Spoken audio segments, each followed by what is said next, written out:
PSG Fan TV, bonsoir à tous, bonsoir Johanna. Bonsoir Onim, ça va? Bah écoute, très bien, ça a été une soirée assez spéciale, mais en plus la victoire au bout, face à des...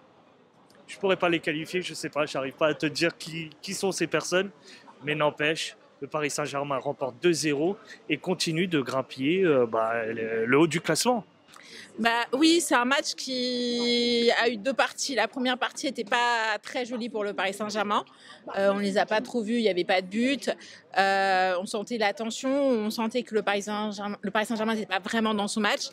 J'étais pas surpris que l'on perde un joueur et qu'on commence à jouer à 10 contre 11. Et j'avais un mauvais pressentiment sur la finalité du match. Finalement, voilà, le Paris Saint-Germain a repris le dessus. Et puis, je pense que quand on voit que le Paris Saint-Germain avait la possession, mais c'est quand même j'arrive pas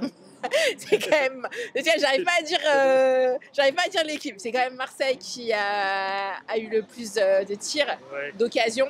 Et malgré tout, on a quand même eu un grand gardien ce soir. Il faut quand même pas le mettre de côté. On a réussi à dominer. Alors tu l'as très bien dit, on était à 10 contre 11 à la 30e minute.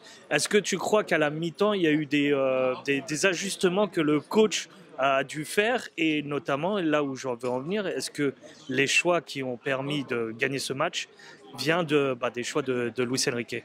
Je pense que déjà c'est les changements qu'il a effectués. Je pense qu'il y a dû avoir aussi un vrai discours à la mi-temps parce que le Vélodrome, c'est toujours particulier de jouer. Et on sentait la tension parce que surtout quand on a fait le break, on s'est pris des projectiles. Je pense que le fait de sortir Mbappé, des joueurs cadres, etc., ça a quand même mis un message assez profond aux joueurs. Je m'en fous de qui vous êtes, je m'en fous que vous êtes cadre ou pas.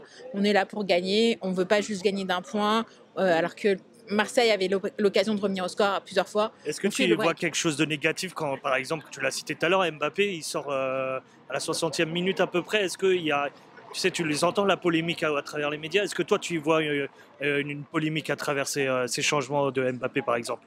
Si un joueur n'est pas performant aux yeux du coach, peut-être qu'il peut être performant à nos yeux, mais peut-être que sa tactique qu'il avait mis en place, il ne la voit pas sur le terrain, il doit faire des ajustements.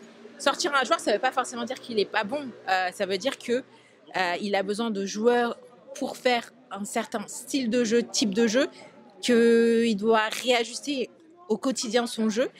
Et si ces joueurs n'arrivent pas à suivre les consignes ou ne sont pas faits ou n'ont pas le profil pour, il doit les retirer pour mettre des joueurs qui peuvent justement mettre en place ce qu'il a parlé justement à la causerie. Super, Johanna, merci. Derrière.